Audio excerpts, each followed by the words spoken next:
Alolelei, kia ora, kia rana, ni samula vinaka, taloha ni, talo falava, and kia ora. This is now session number 4 for our Talanoa Ako series, and today we're going to be talking about reading and literacy, some really important information that the team are preparing for you in this particular session. So we wish you well, and also I've got a really important announcement to make at the end of the video today.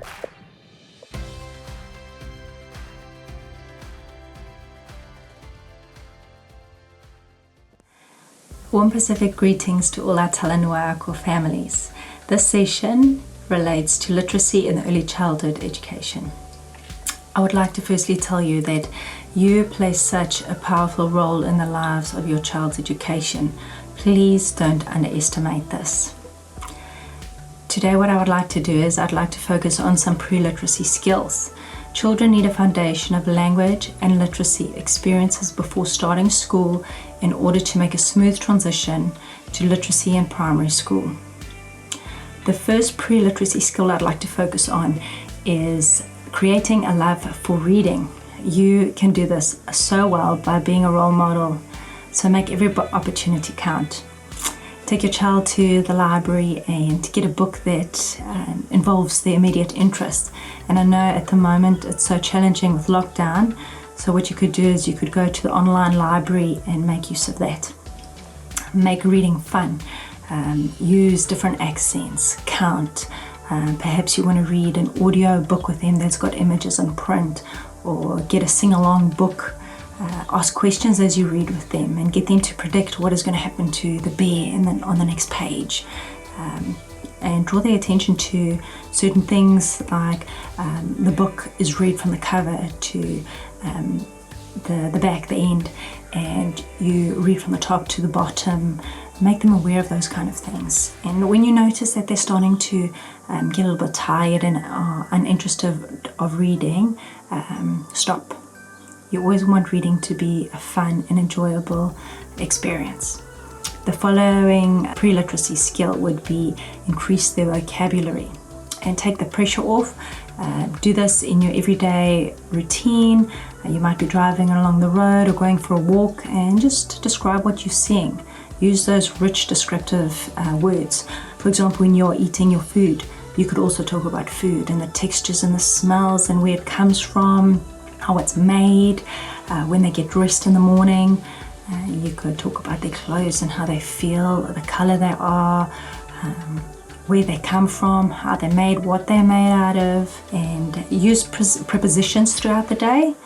Talk about them sitting on top of the chair, the book is on the table, and just use those kind of words to increase that area. The next pre-literacy skill would be teaching them the letters of the alphabet. There's so many puzzles and books and games that you can incorporate in these areas. You can even get them to build the alphabet with Lego and toys, shells. Make it fun. The next pre-literacy skill would be drawing their attention to print. Label their lunch boxes and their bag, their bottles. The more they see their name, the more they get to recognize that the letters in their name have got specific sounds. Write them a special note that they get to open up, a note that's been placed in their lunchbox. That'll be very special to them, and they'll be learning at the same time. Read logos, car logos, or there's the big M Maccadees. You can talk about the letter M and that it makes the M sound. Encourage them to write their own names and become familiar with those different letters, and perhaps you want to let them use a special pen that mum or dad has got that they can practice their name writing with. When you go shopping, that could be your little shopping list stickers, and once you've found the milk, you can point out the letter M for the milk, and they can find on the shopping list for milk, and just discuss those kind of things and make them aware of it. The next pre-literacy skill would be playing with sounds. Make them aware of rhymes. You can create your own rhymes if you want to. The sillier, the better. They just giggle and have so much fun. Or sing songs with them. Make them aware of different sounds that, like for example, their name might start with S, and you can find a whole lot of other words that start with the sound S. Encourage them to make animal sounds. They love to do that, and that also helps with playing with sounds, developing those skills. And the next pre-literacy skill I want to focus on is encouraging narrative skills. Narrative skills are important for children to have in order to learn to read. This would be, for example, something that they could practice is waking up in the morning. What do? They can talk about their morning routine. They get out of bed, they get dressed, they go to the toilet, they eat, they brush their teeth. Role play is another good one. Talk about things that happen now, in the past, and in the future. Retell experiences. Get them to retell a story. Something that's happened to them. What would be great is also to talk about when you were a child and talk about your culture and your experiences, and that would also be very special. And most importantly, I would like to encourage you to have fun as you help your child to grow in these areas and develop their literacy skills. Ways to support literacy at home for primary school students up to intermediate. Encourage your child to read what they enjoy daily. Actively discuss what your child has read. This encourages them to make connections and think deeply about what they read. Use games and activities. For example, describe a person or an object using as many adjectives as you can think of. Make use of the library. Reciprocal reading.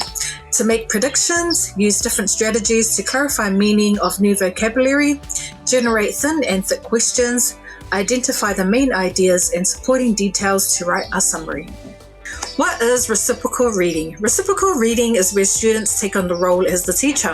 Students will learn to guide group discussions using 4 reading strategies: predicting, clarifying, questioning, and summarizing. What is a prediction? A prediction is a guess you make using text or picture clues to help you. Before reading, look at the title and illustrations. During reading, stop. Predict what will happen next. After reading, confirm or adjust your prediction. Were you correct? So, looking at the title, make a prediction using only the words in the title. I think it's going to be about a young boy trying to fight an evil snake because the young boy knows a secret. Evidence. It is going to be about a secret because the word secret is in the title Harry Potter and the Chamber of Secrets. Look at the illustrations pictures. Make a prediction using the illustrations. I think the story is going to be about an angry snake because he is trying to eat Harry Potter. Harry Potter knows about his forbidden secrets. What is clarifying? Clarifying means making the meaning of the text clearer. Clarifying helps you recognize when you don't know parts of the text. Fix it up strategies. 1. Reread the part you don't understand. You might get it the second time. If it's a word you don't understand, use the rest of the sentence to figure it out. 2. Make connections. Try to make connections with something you have read in another book, what you know about the world, or what you have experienced. 3. Visualize. Try and picture what is happening in the story in your head. 4. Ask a friend or a teacher for help. Questioning. So there are 2 different types of questioning. There are thin questions, which are your who, what, where, when. Thick questions. Thick questions have answers that can't be found in a book. The answer is usually detailed. There are usually many answers. Everyone can have a different answer. You may need background knowledge and evidence to answer the question.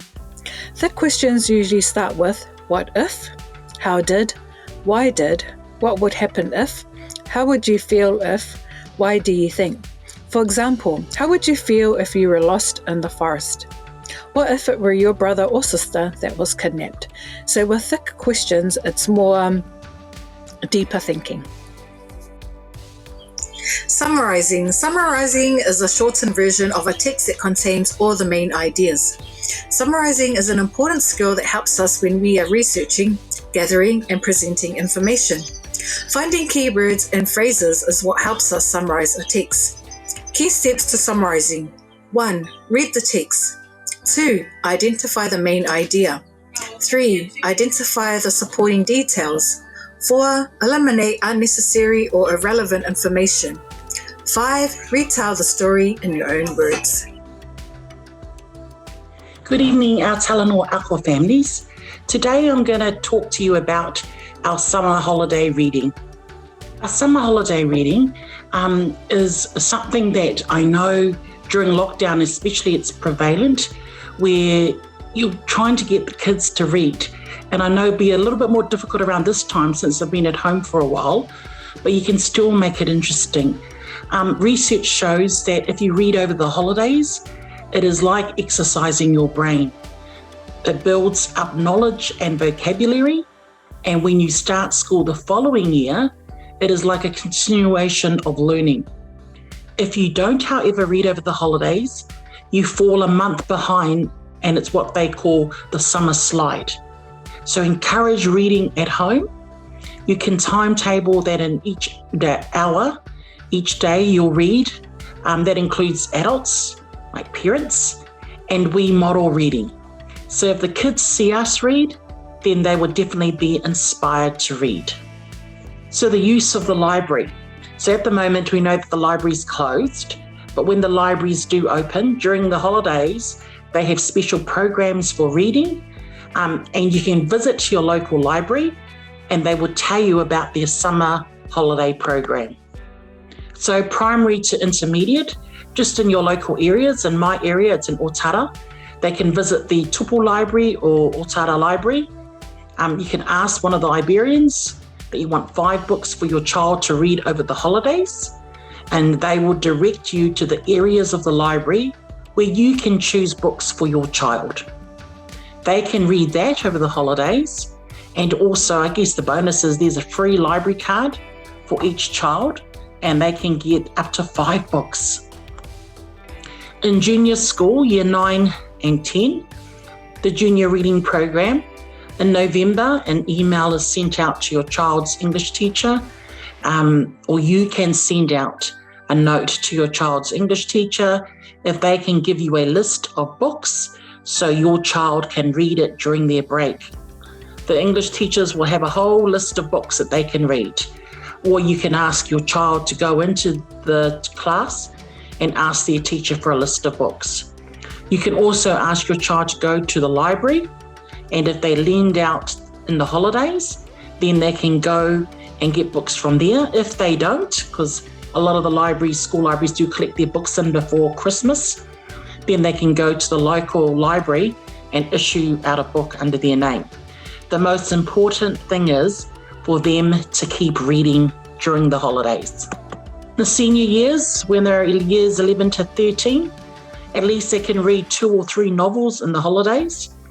If possible, they can ask their English teacher what books they could read to prepare for years 11, 12 and 13. Normally your English teacher would know what books they'll be reading in year 11, so they can give you a list of books you could possibly be reading, and then you could take those out and read it over the holidays. Same goes for year 12 and year 13. And you can also issue these books out in the library. What it does is it gives you books to read that you know that you'll probably be studying in class. So when you do read it through class, or they've got time to read it the following year, you have already read it. So then reading it twice won't hurt, but it makes the information or anything, elements in the book, sink a bit deeper if you've read it a couple of times. So these are some recommended books for years 9 to 10. So year 9, you've got The Boy in Striped Pajamas, The Hunger Games, The Indian in the Cupboard, Wonder. Year 10, you could read Tomorrow When the War Began, Across the Barricades, The Diary of Anne Frank, The Outsiders. In years 11, these are some of the books that some colleges and some students are reading at year 11, as Mihi Peka, Of Mice and Men, The Whale Rider, Animal Farm, Looking for Ali Brandy. Some of these are also films, so they've made films into some of these books. In year 12, you could be reading To Kill a Mockingbird, The Handmaid's Tale, The Great Gatsby, Catcher in the Rye, I Know Why the Caged Bird Sings. So these are some possibilities they could read, or you could just take those out and read, as these are the sort of recommended year 12 books. And all schools will have their own list of books. Year 13, you can do Sons for the Return Home by Albert Wendt, Where We Once Belonged, Sia Figal, Hiroshima, Not Without My Daughter, Life of Pi. As you can see, there's a wide range of authors there, Okay, also we've got a couple of our Pacifica authors that you could use and that you could read. So these are some of the books that we recommend that you can read during the holidays, during the summertime. And if you're still stuck, you can definitely send an email out to the English teachers and they'll definitely be able to give you a list of books. So enjoy. Also, I note that if we are still on lockdown and the libraries aren't open, you can find newspaper that you buy from the shops, magazines, and you can look for magazines that you think will suit the child that you've got, that you're looking after. And you can look for some newspaper stuff and articles. Maybe you could scan through some of those and get your children to read some of these. These are just some suggestions while we're on lockdown. Also, maybe an email to an English teacher. They might be able to give books or send some textbooks as long as they get it back for your child to read. So these are some ideas. But enjoy your holiday, and I hope you definitely will enjoy reading once you pick up the book. And remember, the benefits are great for reading. Thank you.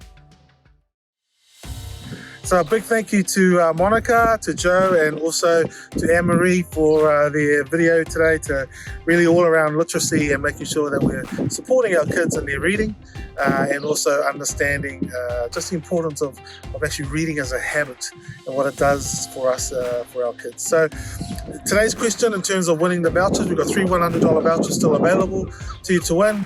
Today, there's no question. All you got to do is email anna@faithcity.nz and say done. Okay, so you just say it's done. You've seen the email, you've actually seen the video. That's all you need to do. No questions to answer, and we'll pick 3 winners to again win a $100 voucher. Now, the other announcement that I want to make also is that to support our kids in their literacy and in their reading, we are going to prepare for you each family that's part of Talanoa Ako, a set of books that we'll bring out to your families. We'll drop them off to you in a package within the next month or so. Just some books that your child can read. All we need to know is if you can email anna@faithcity.nz and give us the age ranges for the kids in your household. So give us the ages of the kids in your household so we can make sure that the books that we prepare and buy for your child are actually age appropriate. But we look forward to getting you these books and these packs just to keep encouraging our kids with their reading. So thanks everyone, and we look forward to catching up with you soon.